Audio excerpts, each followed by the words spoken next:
তার লক্ষ্মী বেশ সময় না হাঁটলো। না এটা নিচু বেশি করে পড়াইছি না আগে তুলনায়। আমি কই দেখি পায় নাকি।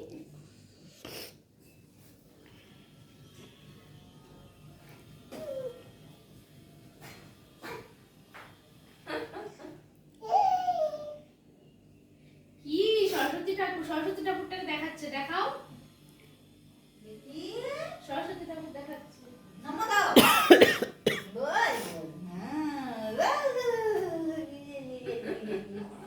পায়ে মুছে দিছো? পায়ে আলতা করছে। বাবা আলতা করছে এই করে না, সুশ্রী লাগে নাই? হ্যাঁ নড়াইছে, পায়ে তালাতে উঠেছে গাছ। দেখ দেখ এই পড়বে গো। আর একটু উঁচু করে দে।